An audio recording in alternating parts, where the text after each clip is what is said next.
一份声明藏着多少专业？拆成一工作室的控场文本学。我先问你一个问题，假设同样一件事，剧组拍摄现场围了一堆人，需要发个声明去劝一劝。你把这件事分别交给10个不同的艺人团队去写，你信不信你会拿到10个完全不一样的版本？有的上来就是一顿输出，字里行间透着你们别来添乱，有的官方八股绕一大圈，看完你都不知道到底让你干嘛，有的呢含糊其辞，让你自己猜。同一件事写出来的东西天差地别，因为声明这玩意儿说白了是一门手艺。今天我跟你讲，我就是把诚意新剧受谎这次那份声明来回读了好几遍，越读越觉得有意思，才想开这一期。行，先别急，咱们一步一步来。事情本身其实不复杂，我用大白话给你复述一遍受谎在香港拍外景，因为太受关注，现场陆陆续续聚了很多人，扎堆围观。人一多，秩序就难管了，一方面影响拍摄进度，另一方面，这是重点，给现场所有人的人身安全和公共治安带来了隐患。于是剧组和工作室联合发了个倡议，核心就5句话：不聚集，不围观，不跟拍，不购买，不传播剧组拍摄信息。就这么件事，你听着好像平平无奇，对吧？但你注意他这个说话的顺序，先讲场景，再讲风险，最后直接给你一份能照着做的清单。场景、风险、行动，3段，一条完整的逻辑链。这不是发泄情绪，这是一个想清楚了的团队才写得出来的结构。那么问题来了，这么一份声明发出去，网上是什么反应呢？这里我得插一句，下面我先把几种不同的声音整理一下，不是我的观点你听完整再判断。网上有一种声音是这样的，哎呦，百人围堵，这是不是个负面事件啊？还有一种声音觉得这声明写得太冷静，太官方了，是不是有点不够亲粉，读着没什么温度？这2种声音说起来有点微妙，但算了，我直说吧，这恰恰是我今天最想拆的地方，因为我觉得这2种理解方向都有点偏。先说是不是负面事件这个，你得把话分2头看。现场聚集这个现象本身当然是需要引导的，这个没跑。可你反过来想，什么样的剧，什么样的演员能让这么多人自发跑到香港的拍摄现场去？这波关注度本身就是这部戏未播先火的一个侧面证明。真正的问题从来不是热情，是热情没被安顿好。而这份声明干的事儿，就是给热情找个安全的出口。你说是不是这个理儿？再说太冷静，不够亲粉这个，我跟你讲，这是我今天最想较真的一点。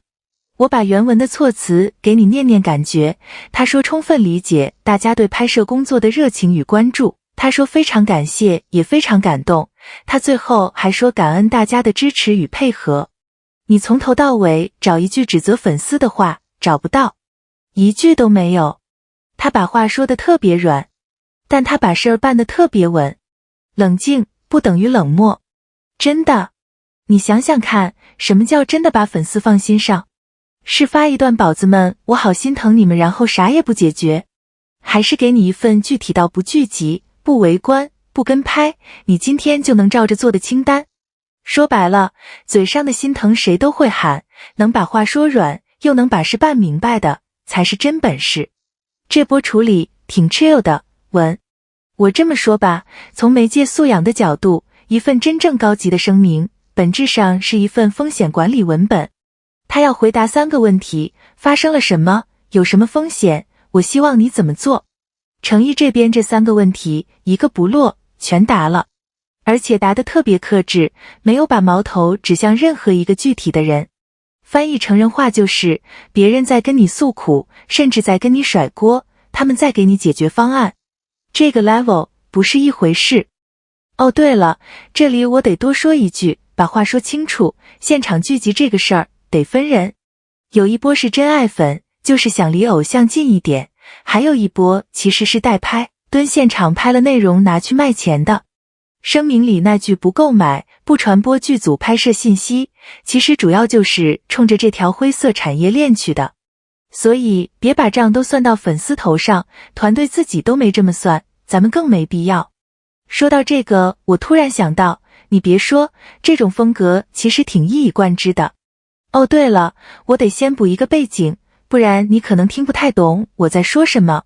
就是这几年整个行业遇到路透、代拍、剧集这类事，团队的反应其实五花八门，有硬刚的，有装看不见默许炒热度的，那阵子你刷到的处理方式，什么样的都有。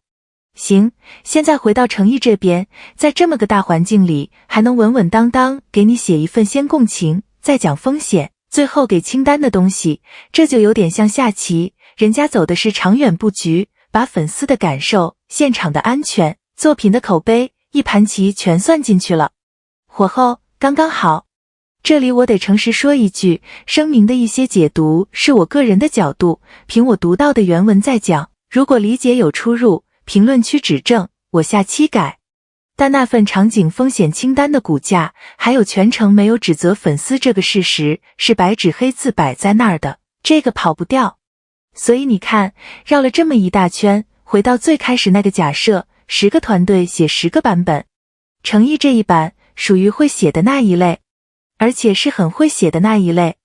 我甚至觉得声明只是个表面，真正的东西在更下面一层。一个团队的声明风格骗不了人的，它反映的是这个团队乃至这个艺人本人的职业气质，不炒作，不放大情绪，遇事先把人的安全放前面，把话说给人留余地。这种气质，说实话，在这个行业里不算最抓眼球的。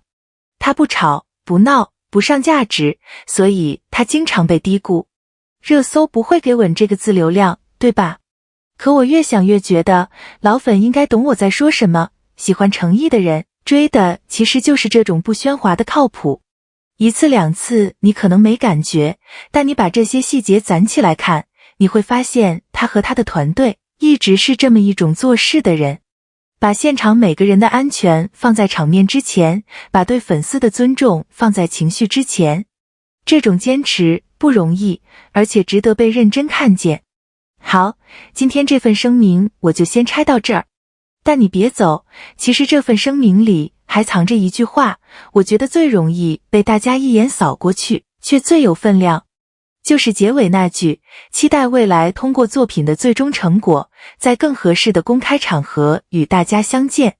这句话背后的意思，我今天故意没展开，这个我留到下期，咱们专门开一期，掰开揉碎的聊。那这期就到这儿，我是各位的老朋友，咱们下期见。